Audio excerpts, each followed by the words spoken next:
to the World Strategic Forum for having us and opening up these dialogues around what's happening here in my home state of Florida. Today is going to be very interesting because we have a few different talks around quantum. You'll hear my personal story later on this afternoon, along with a lot of the other colleagues that I've been working with in the industry of quantum.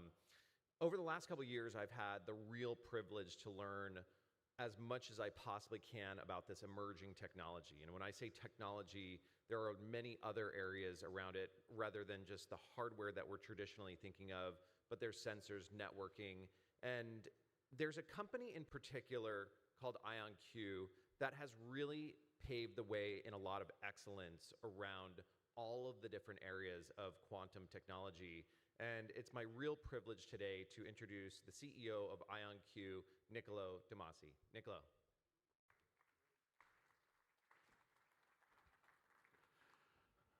All right, hello everyone. We've had a renaissance morning already. We've done Haiti, we've done real estate. Now we're going to move to quantum computing, networking, and sensing. It is great to be here. And I'm going to spend the next 15 or 20 minutes or so spinning you through the world of quantum computing, quantum networking, and quantum sensing, which, though it has been spoken about for decades, is truly inflecting right now. So IonQ is the world's largest public quantum company. I'm the chairman and CEO. This is a business that's been going for 30 years. If you think about where our research came from initially, our founder came out of the University of Maryland. I'm a physicist myself, but I always jokingly say that I stopped at the master's degree. And as a result of that, I get to work with fantastic, brilliant people who we keep adding to the fold, both organically and inorganically, to make sure that we have the prevailing roadmap in what we believe is the end point of the computing revolutions of the past 80 years. So I'm here to talk about powering the quantum renaissance from Miami and from the great state of Florida. I've given this talk overseas, but actually never in the United States. The last time I talked about the quantum renaissance, I was actually in the north of Italy, in Lake Como, and I thought it was a fitting place to talk about the Renaissance. But actually, Florida is probably just as fitting a place to talk about the Renaissance because we're at the intersection of so many cultures, intersections of so many countries right here. And every aspect of our modern world is actually going to be positively impacted by quantum computing, quantum networking, and quantum sensing. This will be the case in healthcare, defense and intelligence, logistics. You'll see this crop up in the supply chain. You'll see this happen in material science. You won't see this turn up probably in helping your kids cheat on their homework, which is good news. I always like to point out that classical AI has two superpowers that we all know about. One, it's really good at running banner ads. So classical AI is really good at low latency turnaround times and getting us in the audience monetized as people. And that's why Facebook and Google buy so many GPUs. And then, of course, classical AI is really good at letting people cheat on their homework. That's not where quantum computing, quantum networking, and quantum sensing is focused. We are focused on applied science, and we're focused on powering your economy and powering your businesses. If we think about the last 400 or 500 years, we had the original Renaissance, the Age of Enlightenment, we had the Industrial Revolution, and the 20th century was, of course, the Information Age. The 21st century is going to be all about quantum technologies. And the great news is you haven't missed it. We're just inflecting right now. Over the course of the next few years, it will become increasingly apparent that the world is moving from classical analogs to quantum ones. And IonQ aims to build the full quantum internet. And that's why we do quantum computing, quantum networking, and quantum sensing. And my call to action for today at the World Strategic Forum is everyone in the room actually plays a role. Everyone plays a part in igniting this quantum renaissance. We love working with businesses that seem like they are not necessarily on the cutting edge of technology, because the beautiful thing is, whether or not you are in a physical goods business, a software business, a hardware business, we have a partnership for you. So I'm going to tell you a little bit more about IonQ. We are the world's largest company in the sector by every measure. We're traded on the New York Stock Exchange. We have about a $20 billion market capitalization. And we're the largest company by every metric, by revenue, by cash balance, by market cap, by patents, by PhDs, by employees. We've spent about $3.5 billion on R&D getting to where we are today. We continue to spend a lot of money on R&D every year. And we're proud of the fact that we have led this revolution for 30 years, and I'll come back to that in a second. But our founder actually created the category as far back as '95. We're a global business, so wherever you all are, we will meet you pretty close to where your office is. And we're proud of the fact that as we've continued to expand, we have added talent, and we've added locations, and we've added capabilities, mostly to follow our customers. Right? We follow you guys where you tell us that you need us to go. Particularly if you're a multinational business, we like to be right there with you serving your global customers. If I think about quantum economies, one of the things we're proudest of is the fact that we sell complete solutions. So quantum computing, quantum networking, quantum sensing. All of our partners here are taking more than one solution from us. And we want to work with you and work with your countries and work with your key industries to sell complete solutions. We want to sell quantum networks that help you keep your data secure. We want to, of course, provide quantum computers that help you calculate and solve solutions and problems that you'll never be able to solve using classical GPUs and classical AI. And increasingly, we also have the opportunity to sell quantum sensors around the world and connect those to our networks and computers. And so as you maybe catch me after today's talk, I'd love to talk to you about how we can solve solutions for you in whatever domain, country, and sector you're in. IonQ's the first company in the world to not only be a public quantum business, we IPO'd in 2020, but we're the first to expand our vision from computing into networking into sensing. And so we're the world's most complete quantum platform. We offer quantum cybersecurity solutions. We offer quantum networking. We offer a number of quantum sensors, which a colleague of mine named Jamil is going to spend more time with you on later today and tomorrow morning. And of course, the core business remains in changing the world through this endpoint in the computing revolutions of the past 80 years that is quantum computing.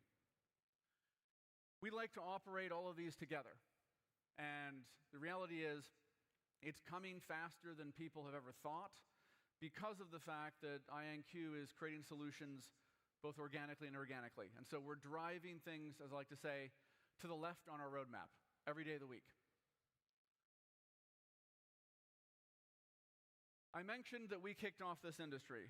This is completely the case and unambiguously the case. So IonQ got the quantum space started in '95.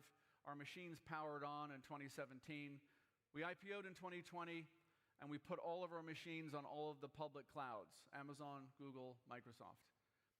This has been a big year for us, and as a result, the whole notion of quantum, because we've demonstrated what's called quantum advantage 3 times, unambiguously. We did that with NVIDIA at GTC in March, when we demonstrated computational speedups with a partner called Synopsys in computational engineering. We did it again in helping what's called a generative adversarial network learn faster in April this year. And then most spectacularly in June, we delivered a 20x speedup on computational drug design in partnership with AstraZeneca, NVIDIA, and Amazon Web Services. And 20x is a big deal, right? Because we're turning almost a month of computational work into a day. And we're doing that with our technology that was cutting edge for us last year.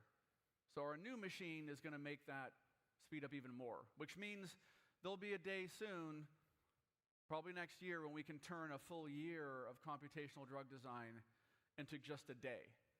It literally is changing the world because we can look at more therapeutics, both chronic disease as well as acute disease, as well as, of course, vaccines.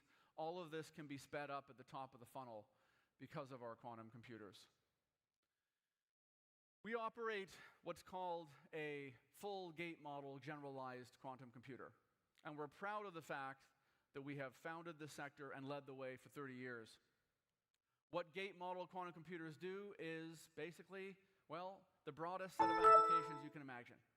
And we're proud of the fact that whether it's in material science, drug discovery, logistics, predictions, financial services, defense and intelligence, we are right there with you. Now, we also have a growing federal business, and this is something that also intersects with the great state of Florida. We care a lot about our men and women in uniform. We have a lot of men and women in uniform at our company, and we're proud of the leadership that we've attracted over the last year or two to make sure that we can serve the defense intelligence organizations to our fullest extent. We're in a race, obviously, on a global basis on who is going to win the quantum era. And INQ believes it will be us, and will be this great nation, of course, and this great state. And so if you're in the defense intelligence space, please don't be shy about coming to chase me up afterwards also. We have lots of people with security clearances at INQ, and we're proud of the fact that we probably have the largest quantum federal program that's operating worldwide. So broad commercial advantage. I don't know how many people in the audience are physicists or engineers or mathematicians, but if you are, you'll know that we have talked about this moment for decades. The moment when quantum computers, INQ's quantum computers, will be able to do things that are simply not solvable using any classical means. And I'm proud to say that that era has dawned, right? You haven't missed it, it's just starting, but it's going to inflect really quickly. And it's going to inflect quickly because of the fact that our computers don't move forward at the rate of Moore's law. So we don't double in compute power every generation. We actually double in compute power every time we add what's called a logical qubit. And so we can be doubling compute power every week sometimes. And between generations of machines, you can see them become hundreds of millions or even billions of times more powerful. Our machine from this year to next year is going to be 260 million times more powerful in a year. And that rate of increase will actually steepen. So between generations, as we go between here and 2029 and 2030, you'll see the machines become billions and trillions and quadrillions of times more powerful between every generation. It's truly difficult for all of us to comprehend because we say that the human brain isn't good at exponentials. We're really not good at double exponentials. But this is what is happening. An avalanche of computing power is being opened up, and problems that used to be incalculable are now solvable. The exciting thing about this is there's huge implications in a very positive way for job growth and our economies. And that's true in the state of Florida, and that's true nationwide. Our drug discovery example from June actually had a piece of a problem that we solved 650x faster than any classical GPU data center could. And so in the next few years, you're going to see quantum computers power workloads in partnership with classical data centers and GPUs. And at the same time, you're going to see that because of our energy efficiency, we're able to take down more and more of a problem more and more efficiently and more cost effectively as well. You know, right now, I think it's like 5% of the grid is going on powering data centers. I don't think the future is going to be 50% of the grid going to power classical data centers. And so quantum computing has a really instrumental role in making sure that we're power efficient, that civilization as we know it continues, your data stays safe, and at the same time, you're able to do things cost effectively and efficiently. Our new machine that we announced on September 12th has 100 physical qubits, 64 algorithmic qubits, and it is 36 quadrillion times more powerful than any other quantum computer that you can access through the public cloud. Now, I've run 14 public companies in my career, and I can proudly say I've never had a number that had 36 quadrillion in it in a public market presentation. But we've said it a number of times, we're very proud of it, and we're proud of the benchmarks that support it. And that number will increase as our machines become more powerful. Now, quantum sensors, I've made a couple of comments on. This is our newest product family, and my colleague Jamil is going to go into a lot of depth on this later today and tomorrow. But quantum sensors are all around us. This is the piece of the quantum revolution that has been here, and everybody in the room actually interacts with most minutes of the day. GPS requires quantum sensors and atomic clocks. And everybody in the room, I bet, uses GPS on your phone at some point during the year, or during the day, rather. We're going to make GPS more accurate. Our clocks are necessary for a whole family of positioning, navigation, and time solutions that are going to power not just next year, but the next decade. You need them in all sorts of sectors for increasing accuracy. And items like inertial navigation, inertial sensors help, obviously, both Navy ships and submarines keep track of where they are, even when they don't have access to GPS. Exciting intersections for us are, of course, the quantum internet, where we can capture data using our quantum sensors, compute it using our quantum computers, and then transmit it securely using our quantum networks. Quantum networking is the backbone of what I think our modern world is going to need very soon. And the reason for that is it's unhackable. If you think we have challenges today with cybersecurity, and we do, right? There's only two types of problems I like to jokingly say. There's the hackers that you know about and the hackers in your system you don't know about. Everybody needs quantum key distribution and quantum networking because not only is it practically unhackable, it is absolutely secure from a physics perspective. And so even in 50 years, people will not be able to break our quantum key distribution and quantum networking. And so our quantum economy in all the nations I've shown you a few minutes ago relies upon quantum networking because modern day banking, e-commerce, really the whole fabric of the digital world relies upon the fact that you can't practically crack and hack what it is that we rely on every day to transact. So when I think about the quantum economy, INQ is providing application development, we're providing training to a lot of nations and states and companies. We're providing quantum networking, quantum security, quantum sensing, quantum computing. And we want to partner with you in all of these industries.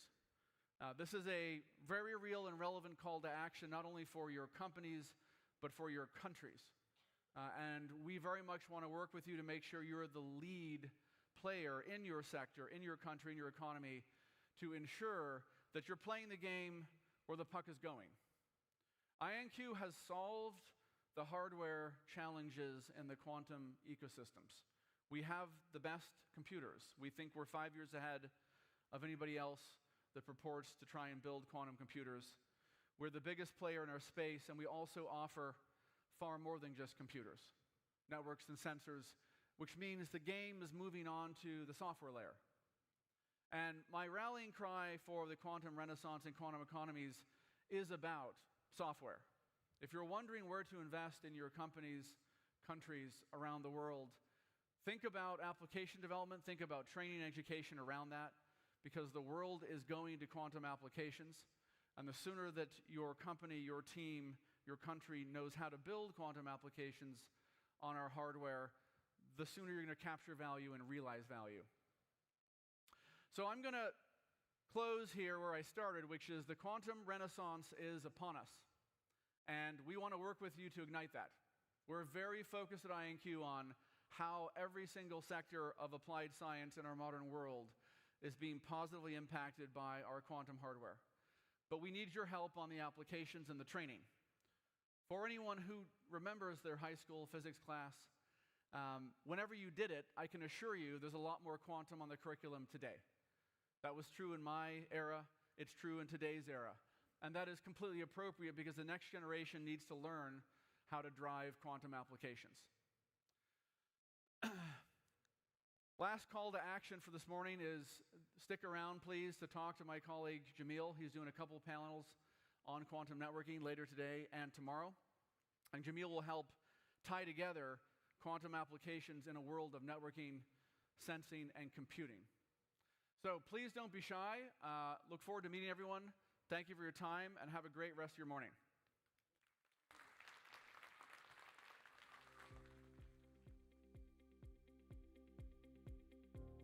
There isn't a single